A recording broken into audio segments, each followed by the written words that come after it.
بسم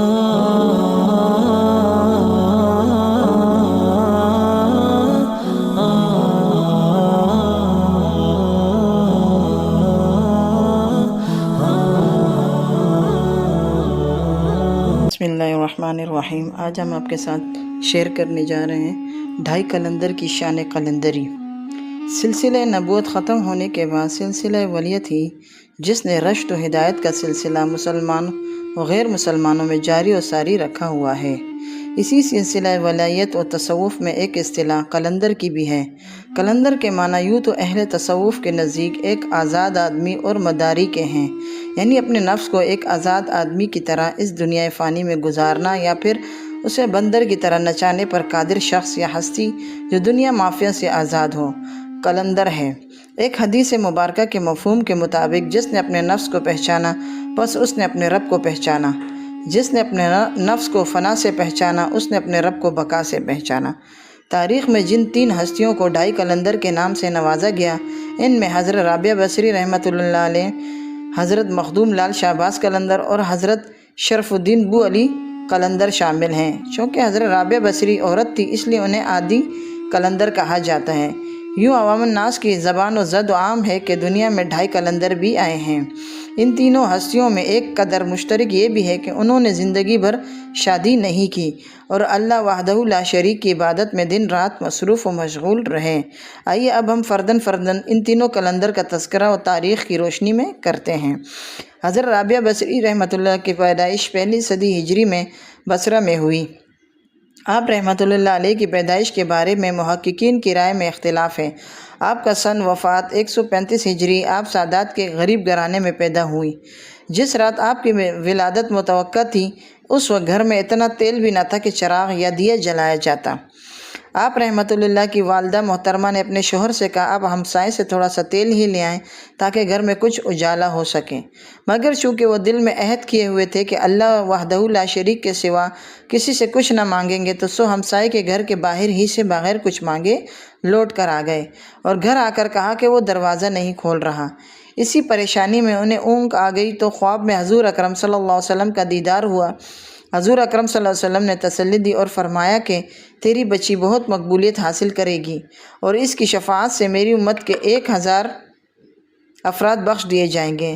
اب تم ایسا کرو کہ بصرہ کے حاکم کے پاس جاؤ اور اس سے کہو کہ تم جو روزانہ 1000 مرتبہ مجھ پر درود نذرانہ پیش کرتے تھے لیکن تم نے جمعۃ المبارک کو کیوں ناغہ کیا، لہٰذا بطور کفارہ 400 دینار ادا کر دو۔ صبح جب وہ بیدار ہوئے تو حکم کے مطابق ایک خط بصرہ کے حاکم کو لکھ کر پیش کیا۔ حاکم خط پڑھ کر پہلے تو بہت حیران ہوا اور رونے لگا اور پھر 400 دینار انہیں دے دیے۔ یہ ایک باعزت سادات گھرانہ تھا جسے یہ سعادت ملی۔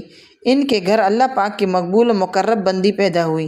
حضرت رابعہ بصری رحمۃ اللہ کے ذریعے روایت کے مطابق 70,000 افراد کی بخشش کی نوید بعد میں بھی سنائی گئی ہے۔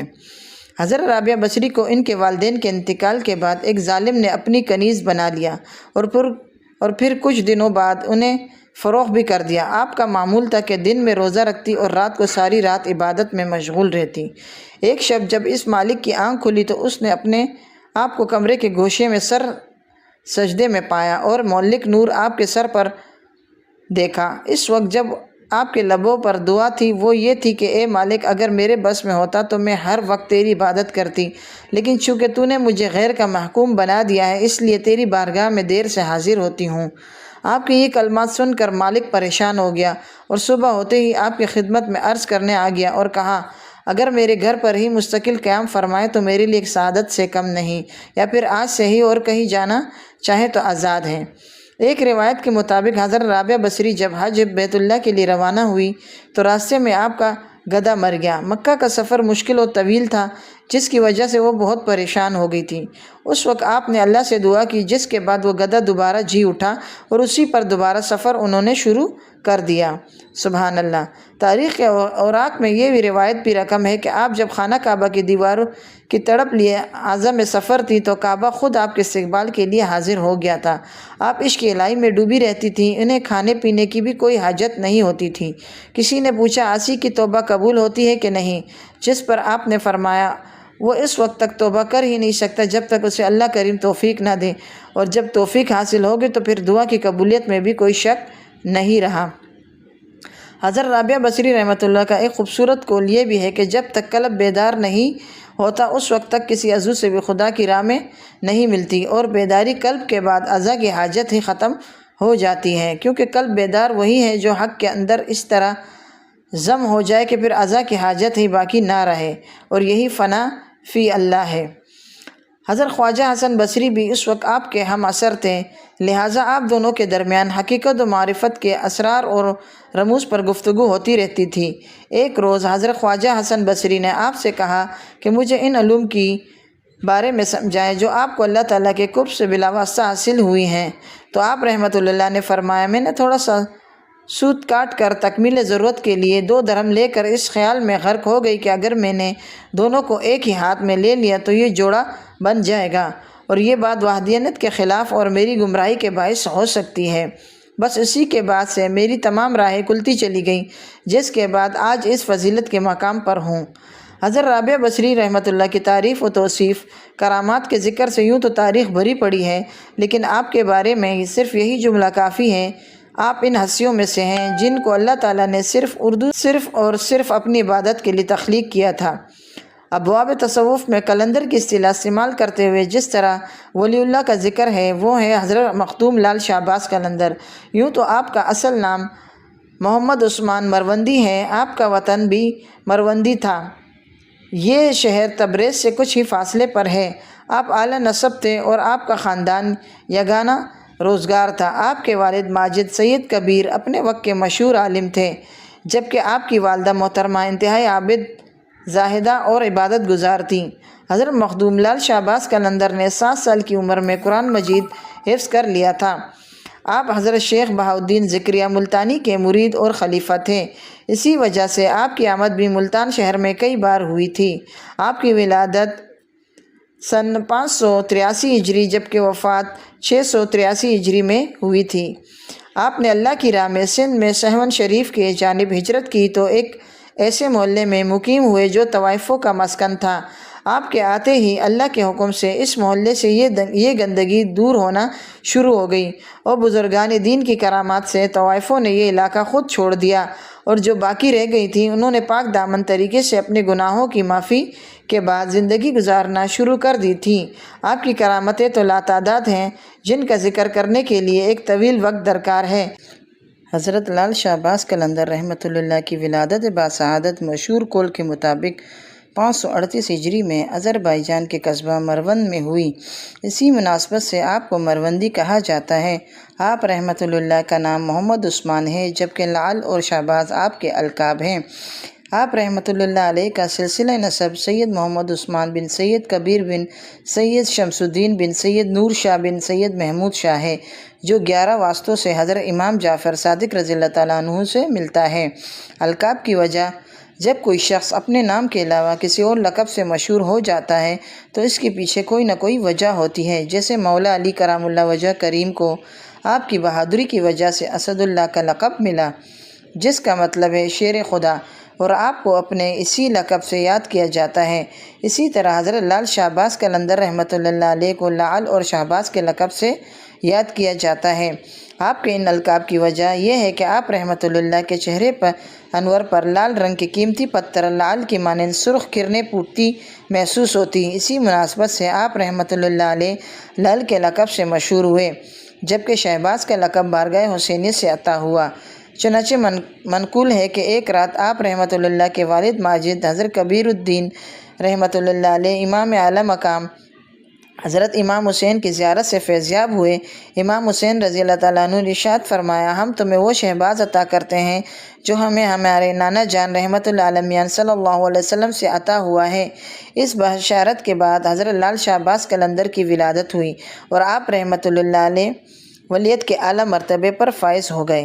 قلندر کہنے کی وجہ: آپ رحمۃ اللہ علیہ سلسلہ قلندریہ سے بھی تعلق رکھتے تھے، اسی لیے آپ کو قلندر کہا جاتا ہے۔ بر صغیر میں سلسلہ قلندریہ نے حضرت شاہ خضر رومی رحمۃ اللہ علیہ سے شہرت پائی۔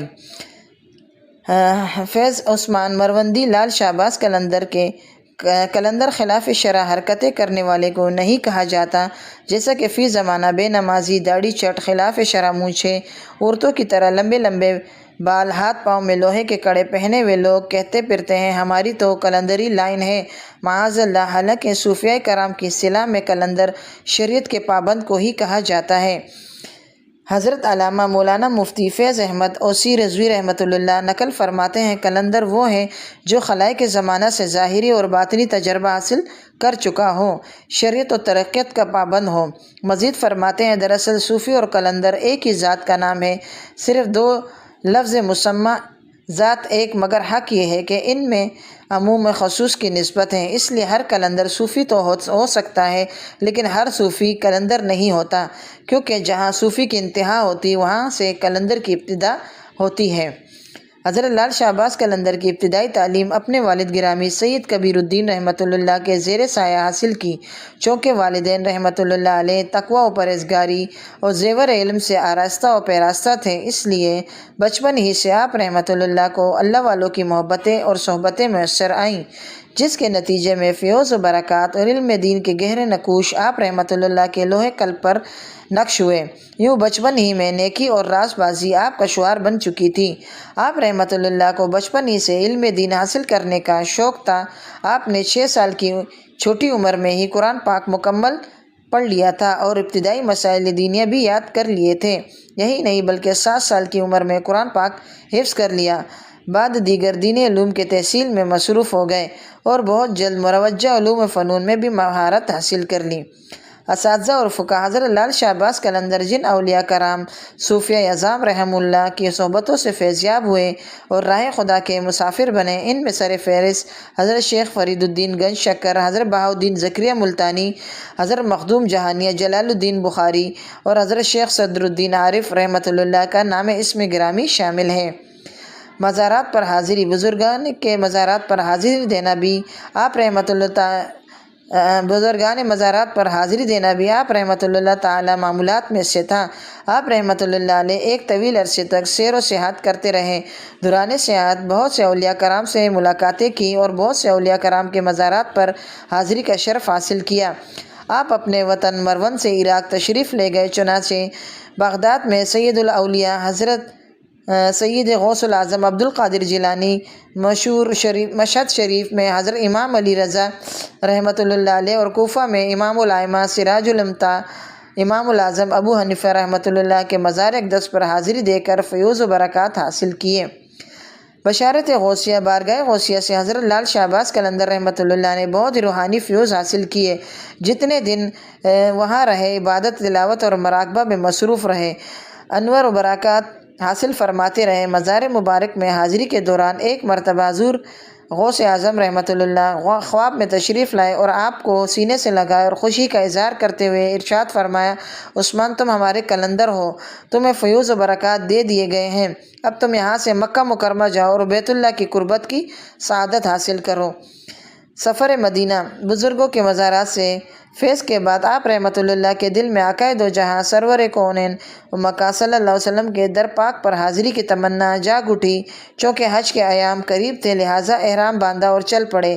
حج بیت اللہ سے مشرف ہونے کے بعد مدینہ منورہ میں نبی محترم شفیع معظم صلی اللہ علیہ وسلم کی بارگاہ میں حاضری دی اور عشق محبت میں ڈوب کر اپنے پیارے آقا مولا محمد مصطفیٰ صلی اللہ علیہ وسلم پر خوب درود و سلام کے نذرانے پیش کیے۔ حضرت عثمان مروندی لال شاہ عباس کلندر علم و حکمت کی دولت سمیٹتے جب کربلائے مولا پہنچے تو حضرت امام موسیٰ کاظم رضی اللہ عنہ کی اولاد سے ایک بزرگ حضرت شیخ ابو اسحاق سید ابراہیم قادری دست اقدس پر بیعت ہوئے اور تقریباً 16 ماہ تک پیر و مرشد کے زیر سایہ سلوک کی منزلیں طے کرتے رہے۔ پیر و مرشد حضرت ابراہیم رحمۃ اللہ کی نظر ولیت نے جب اس بات کا مشاہدہ کیا کہ یہ مرید اب مرید کامل بن کر طریقت کے اعلیٰ منزلیں طے کر چکا ہے تو انہوں نے آپ رحمۃ اللہ کو خرقہ و خلافت سے نوازا اور خدمت دین کے لیے راہ خدا میں نکلنے کی ہدایت فرمائی۔ پیر و مرشد کے حکم پر عمل آپ رحمۃ اللہ کو آپ کے مرشد کریم نے چونکہ خدمت دین کے لیے کوئی خاص منزل متعین نہ فرمائی تھی، لہٰذا آپ رحمۃ اللہ مرشد کریم کے فرمان پر لبیک کہتے ہوئے اندیکھے راستوں پر نکل کھڑے ہوئے اور شہر بشہر گاؤں بگاؤں نیکی کی دعوت کی دھوم دھومیں مچانے مصروف ہو گئے۔ آپ رحمۃ اللہ کی تمام عمر دین کی خدمت و تبلیغ میں گزری۔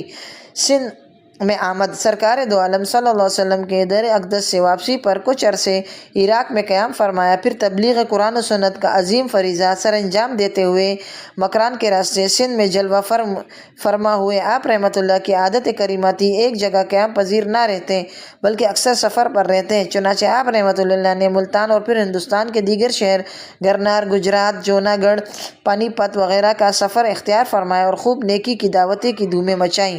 سیون آمد حضرت لال شاہ عباس قلندر کی آمد سے قبل سیون برائیوں اور بدکاریوں کا گڑھ تھا، ہر طرف برائیاں اور بدکاری کا دورہ تھا۔ سیون اس وقت بت پرستی اور کفر و الحاد کا مرکز بنا ہوا تھا۔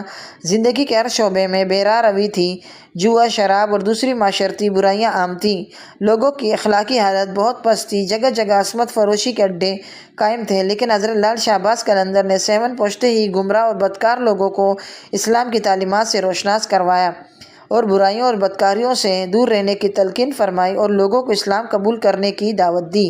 سیون کے بڑے بڑے ذمہ دار اور روسا ان برائیوں میں شریک تھے۔ ان عیش پسندوں اور روسا نے آپ کی بہت مخالفت کی، مگر آپ نے اس ظلمت کدہ کفر میں اسلام کی شمع کو منور رکھا۔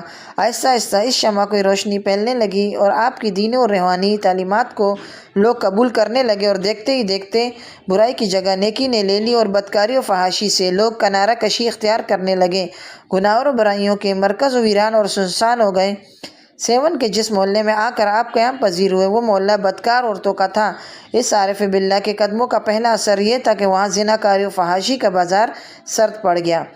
کرامت حضرت لال شاہ عباس قلندر رحمۃ اللہ کی سیون شریف آمد سے قبل یہاں ایک محلہ بے حیائی اور بدکاری کا مرکز سمجھا جاتا تھا۔ فاحشہ عورتیں سر عام لوگوں کی دعوت گناہ دیتی۔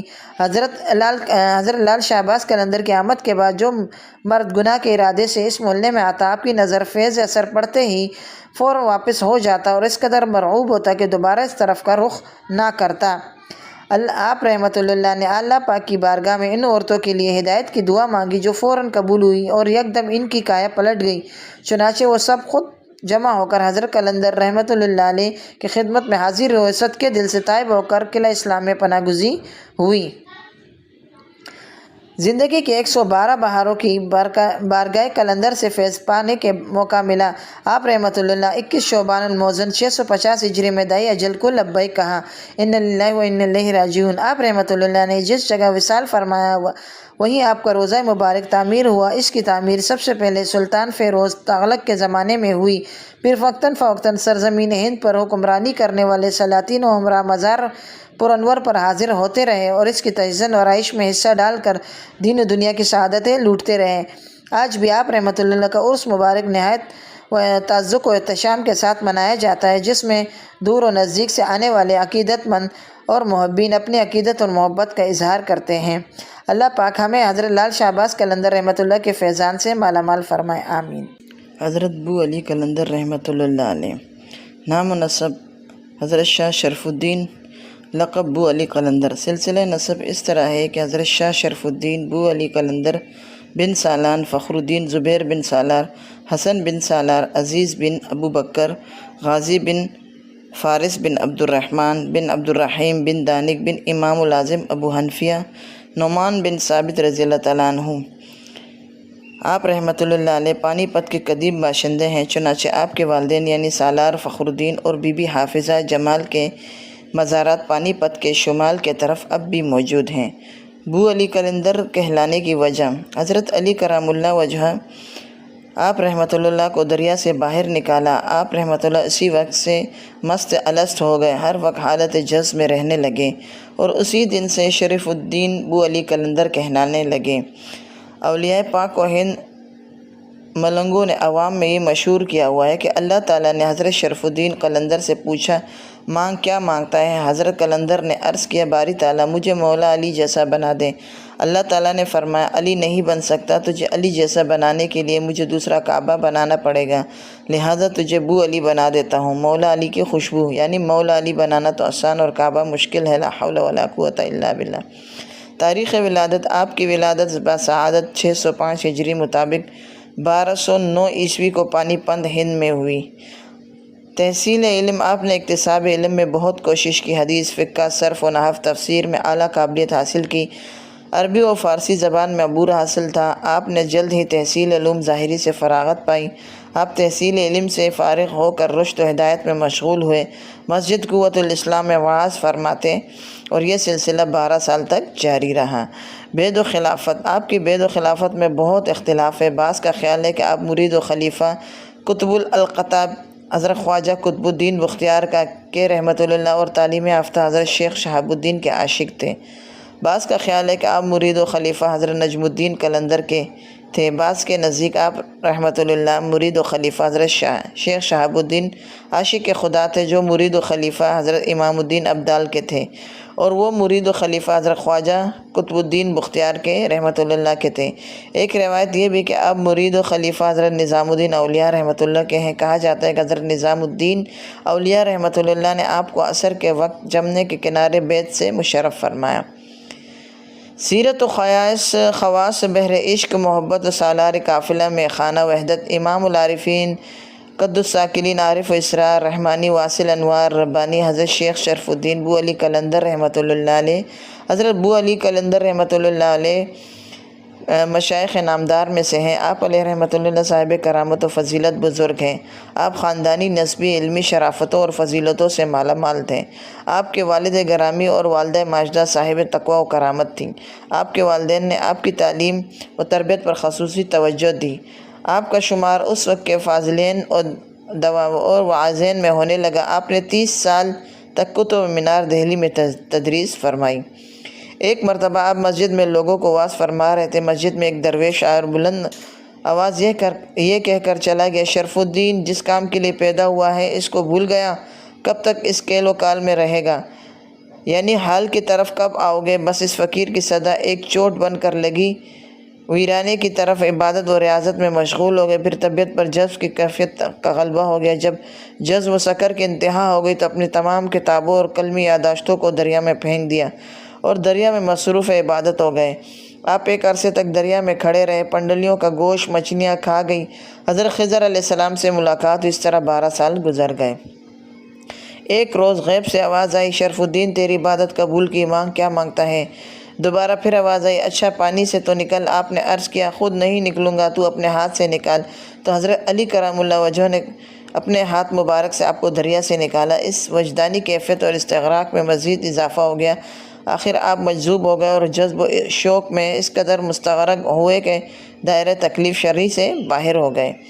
شیخ محمد اکرم قدوسی صاحب اقتداس الانوار فرماتے ہیں، حضرت شاہ شرف الدین بو علی قلندر رحمۃ اللہ علیہ فرد کامل اور مظہر کل تھے، اور آپ کا تفرد کلی مکمل فرد ہونا حضرت علی کرم اللہ وجہ کے طفیل تھا، کیونکہ آپ کو حضرت امیر المؤمنین علی سے بلا واسطہ تربیت حاصل ہوئی تھی، جس کی بدولت آپ جمیع کاملات و ولایت و خلافت کبریٰ پر فائز ہوئے۔ اس طرح حضرت بو علی قلندر کی نسبت اوسیہ حاصل ہوئی اور حضرت علی کرم اللہ وجہ آپ کے مربی تھے۔